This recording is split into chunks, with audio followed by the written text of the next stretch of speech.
Hi నమస్తే good morning అండి.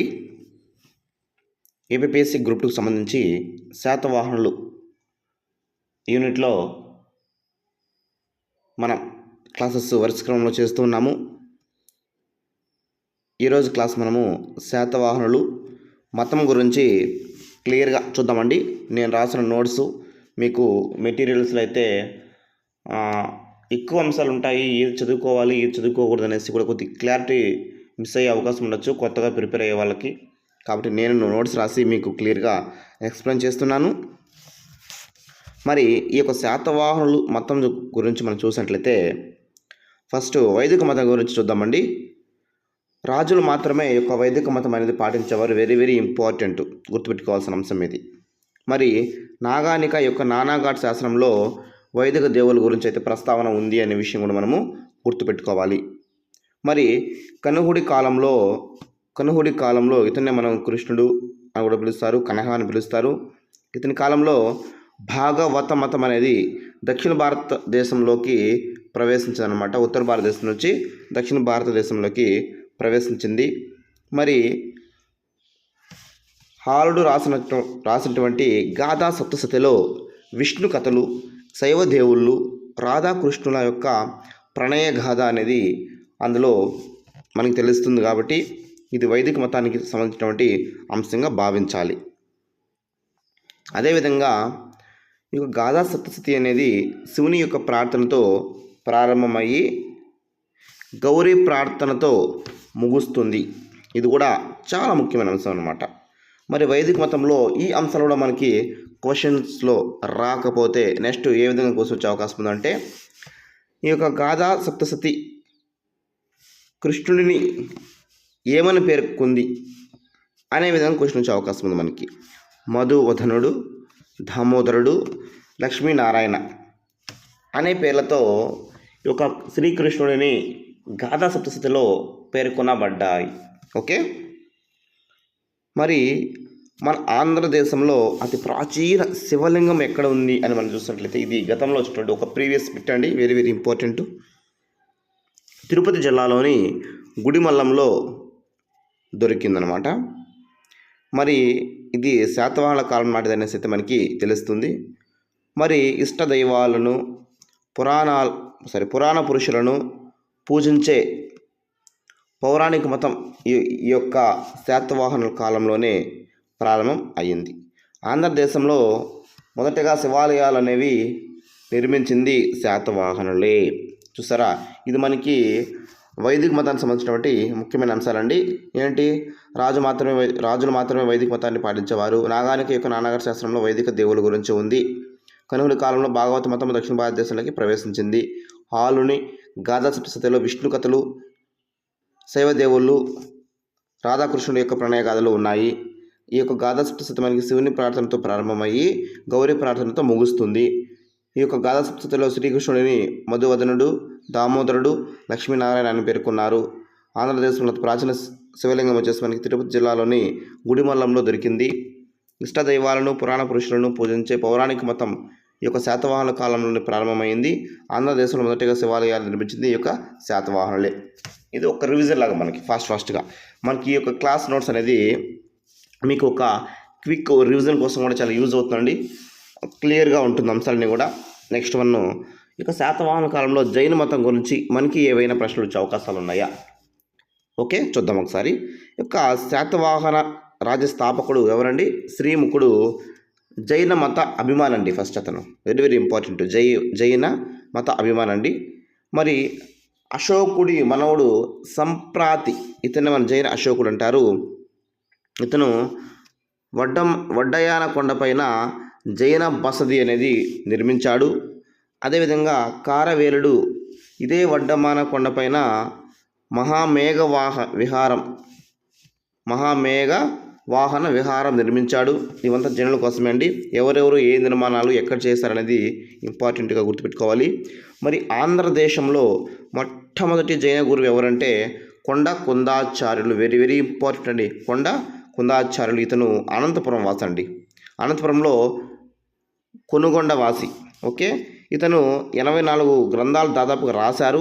అందులో త్రైసారం అనేది మనకి చాలా ఇంపార్టెంట్ పరీక్షలు వచ్చే అవకాశం ఉంది. త్రైసారం అనమాట. ఈ క్రింది వారిలో కుందాచార్యుని యొక్క త్రైసారంలో లేని గ్రంథం ఏది అని అడిగే అవకాశం కూడా మనకి ఉండొచ్చు. ఓకేనా. మరి త్రైసార గ్రంథాలు మనం చూసినట్లయితే సమయసారం, ప్రవచనసారం, పంచాష్టికాయ సారం. సమయసారం, ప్రవచనసారం, పంచాష్టికాయ సారం. వాటితో పాటు ఇంకొన్ని గ్రంథాలు ఉన్నాయన్నమాట. అతనివి నియమానుసారము, ఓకే, ఆయన సారం, ఇవి కూడా మనము గుర్తుపెట్టుకోండి. మరి అదేవిధంగా కరీంనగర్ జిల్లా మునుగులగుట్ట అనేది ఒక ప్రముఖ జైన క్షేత్రం. ఓకే, ఇది తెలంగాణలో ఉన్నటువంటి ప్రాంతం. ఓకేనా. నెక్స్ట్ జనప్రభ సూరి అనే రచయిత రచించినటువంటి కల్పప్రదీప అనే గ్రంథం ప్రకారం మనం చూసినట్లయితే 52 మంది సేనాధిపతులు వారి పేర్ల మీద 52 జైన దేవాలయాలు నిర్మించారు అనే విషయాన్ని ఏ గ్రంథం మనకి తెలుపుతుంది అంటే కల్పప్రదీప. మరి యొక్క కల్పప్రదీప రాసిన ఎవరంటే జనప్రభ సూరి. ఓకేనా. అదేవిధంగా జైన సాహిత్యం ప్రకారం శాతవాహనుల కాలంలో వెంకట తాటిపురి అనే ప్రాంతంలో జైన సమావేశం అనేది జరిగింది. దీనికి ఎవరు అధ్యక్షత వహించారంటే అర్హబలి అనే వ్యక్తి అధ్యక్షత వహించాడు అనే అంశం వెరీ వెరీ ఇంపార్టెంట్. జైన సాహిత్యం ప్రకారం శాతవాహనుల కాలంలో వెంకట తాటిపురిలో జైన సమావేశం జరిగింది. దీనికి అర్హబలి అధ్యక్షత వహించాడు అనే విషయం మీరైతే శుభ్రంగా గుర్తుపెట్టుకోండి. అదేవిధంగా సార్ మనం ఇప్పుడు జైన మతం గురించి చెప్పుకున్నాము. ఇప్పుడు బౌద్ధ మతం గురించి మనకి శాతవాహనుల కాలంలో ఏదైనా ప్రశ్నలు వస్తాయా? ఒకవేళ వైదిక మతంలో రాకపోతే జైన మతంలో రావచ్చు. ఆ జైన మతంలో కూడా రాకపోతే అప్పుడు మన ప్రశ్నాపత్రంలో బౌద్ధ మతం పైన ఏమైనా ప్రశ్నలు వచ్చాయా అని గమనించుకోవాలి. మరి ఇందాక మనం చెప్పుకున్నాము, రాజులైతే శాతవాహన రాజులైతే వైదిక మతాన్ని అవలంబించారు. ఓకేనా. మరి శాతవాహన రాణులైతే బౌద్ధ మతాన్ని ఆదరించారు చెప్పాల. Okay, very very important. దానికి మనకి రాణులు బౌద్ధ మతాన్ని ఆదరించారు అనే దానికి నిదర్శనం కొన్ని అంశాలు ఉంటాయి ఇక్కడ. ఓకే, ఈ యొక్క గౌతమి బాలశ్రీ బౌద్ధ మతాన్ని పోషించింది, అనేక దాన ధర్మాలు చేసింది. ఓకేనా. మరి ఈ యొక్క రాణులైనా సార్ అంటే శాతవాహన కాలంలో బౌద్ధ మతాన్ని ఆదరించిన వారు ఎవరు వస్తే క్వశ్చన్ మనకి అక్కడ ఆప్షన్ రాణులు లేకపోతే అప్పుడు మీరు చూడాలి. మళ్ళీ అక్కడ వర్తకులు సాధారణ ప్రజలు కూడా ఈ యొక్క బౌద్ధ మతాన్ని పాటించారు. ఓకేనా. మరి ఈ యొక్క వర్తకులు ఎప్పుడైతే ఈ యొక్క బౌద్ధ మతం పాటించారో ఈ యొక్క బౌద్ధ మతం అనేది అత్యంత ధనిక మతం అయిపోయింది. ఓకేనా. మరి ఈ యొక్క బౌద్ధ వాగ్మయంలో ధాన్యకటకం అంటే మన అమరావతి. ఓకే, ధాన్యకటకాన్ని ఏమని పిలిచేవాళ్ళంటే పూర్వ శైలము అని పిలిచేవారు అనమాట. ఎక్కడ ఈ పేరు మనకు కనిపిస్తుంది? బౌద్ధ వాగ్మయంలో. మరి ఆంధ్రదేశంలో బౌద్ధం బోధించే తత్వాన్ని ఏమని పిలుస్తారు మై డియర్ ఆస్పిరెంట్స్? చైత్యకవాదం అని పిలుస్తారు. ఓకేనా. నెక్స్ట్ ఈ చైత్యకవాదంలో బుద్ధుని యొక్క జీవితానికి సంబంధించినటువంటి చిహ్నాలను అయితే పూజించేవారు. చైత్యకవాద సంప్రదాయాన్ని ప్రవేశపెట్టిన బౌద్ధ గురువు ఎవరండి? వెరీ వెరీ ఇంపార్టెంట్, మహాదేవ భిక్షువు. బుద్ధునికి మొదటిగా లోకోత్తర గుణాలు ఆపాదించింది ఎవరంటే ఈ యొక్క చైత్యకవాదులు 5 బౌద్ధ చిహ్నాలను ఆరాధించేవారండి. శుభ్రంగా గుర్తుపెట్టుకోవాలి. వరుస క్రమం అవసరం లేదు, కానీ ఈ అంశాలు గుర్తుంటే చాలు. ఇక్కడైతే మీకు బోధి వృక్షము, ధర్మ వృక్షము, సింహాసనము, త్రిరత్నం, చైత్యం. ఓకేనా, వెరీ వెరీ ఇంపార్టెంట్. నెక్స్ట్ ఆంధ్రదేశంలో మొట్టమొదటి బౌద్ధ గురువు ఎవరంటే మహాదేవ భిక్షువు అండి. మరి చైత్యకవాదులను వివిధ ప్రాంతాల్లో ఒక్కొక్క పేరుతో పిలిచేవారు.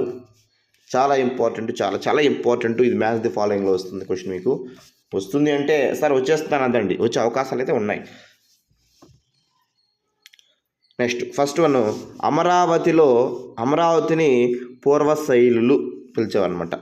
అమరావతిలో ఉండేవారిని ఆ యొక్క చైత్యకవాదులను పూర్వశైలులు అని పిలిచేవారు. నాగార్జునకొండ ప్రాంతంలో ఉన్న వారిని అపర శైలులు అని పిలిచేవారు. జగ్గయ్యపేటలో ఉన్న వారిని ఉత్తర శైలులు అని పిలిచేవారు. గుంటుపల్లి ప్రాంతంలో ఉన్న యొక్క చైతికవాదులని రాజగిరిక శైవులు అని పిలిచేవారండి. Very very important. గుడివాడ ప్రాంతంలో ఉన్న వారిని సిద్ధార్థిక శైలులు అని పిలిచేవారు. శుభ్రంగా గుర్తుపెట్టుకోండి. ఇక్కడే నేర్చుకుని వెళ్ళండి మీరు క్లాస్ని. నేను చెప్తున్నా మీకు ఏపీ హిస్టరీ మొత్తం నేను ఇలాగే చెప్తా క్లాసెస్. అవసరమైతే మన టెలిగ్రామ్ గ్రూప్ లింక్ ఇస్తున్నా డిస్క్రిప్షన్లో, జీవీబీ అకాడమీ లింకు, జాయిన్ అవ్వండి. ఏపీ హిస్టరీకి సంబంధించి ఎన్నో ప్రాక్టీస్ క్వశ్చన్స్ నేను మీకు పంపిస్తాను, చేయండి. దాంతోపాటు current economy, current science and technology, current polity, ఇవన్నీ కూడా నేను మీకు అంశాలను కూడా క్లియర్గా నేను నోట్స్ రాసుకొని పూర్తి అంశాన్ని మీకు ఎక్స్ప్లెయిన్ చేస్తూ మనకి యూట్యూబ్ ఛానల్లో పోస్ట్ చేస్తాను. చూడండి, నచ్చితే ఛానల్ని సబ్స్క్రైబ్ చేసుకోండి, ఓకేనా. మరి ధాన్య కటకం మహాసాంఘిక శాఖకు కేంద్రమైంది. ఇంపార్టెంట్ అండి. ధాన్య కటకం అనేది మహాసాంఘిక శాఖకు కేంద్రమైంది. ఇది కూడా మనకి ఒక ప్రీవియస్ బిట్ అండి. మరి ధాన్య కటకంలో భావ వివేకుడు అనే ఒక బౌద్ధ గురువు స్వతంత్ర సిద్ధాంతిక అనే తత్వాన్ని బోధించాడు. మరి ఈ యొక్క భావ వివేకుని పేరు మీదనే బాపట్ల అనే పేరు కూడా మనకి వచ్చింది. చూసారా, సింపుల్గా స్వీట్గా మీకు క్లియర్గా అవసరమైన అంశాలు చూసారా, అవసరమైన అంశాలు మాత్రమే, ఎగ్జామ్స్కి అవసరమైన అంశాలు మాత్రమే. బౌద్ధ మతం గురించి కావచ్చు, జైన మతం గురించి కావచ్చు, అదేవిధంగా వైదిక మతం గురించి కావచ్చు. తర్వాత వచ్చేసి ఇవన్నీ మనం క్లియర్గా అయితే చెప్పుకోవడం అయితే జరిగిందనమాట. అయితే ఈ నోట్స్ మీరు క్లియర్గా చూసి వీడియో పాస్ చేసుకుని రాసుకునేకి అవకాశం చాలా ఉందన్నమాట. చూసారా, మీరు స్క్రీన్ షాట్ కూడా తీసుకోవచ్చు. నేను మీకు పర్మిషన్ ఇస్తున్నా కదా. క్లియర్గా క్లాస్ అయితే ఇలాగే స్వీట్ అండ్ సాఫ్ట్ షార్ట్గా క్విక్ రివిజన్ అయ్యే విధంగా నేను మీకు ఎక్స్ప్లెయిన్ చేస్తాను. మన ఛానల్ అయితే ఫాలో అవ్వండి, మీ యొక్క స్నేహితులకి షేర్ చేయండి. Thank you so much. ఇదే విధంగా మనము చిన్న క్లాస్తో మళ్ళీ కలుద్దాము. Thank you so much my dear aspirants. బాగా ప్రిపేర్ అవ్వండి.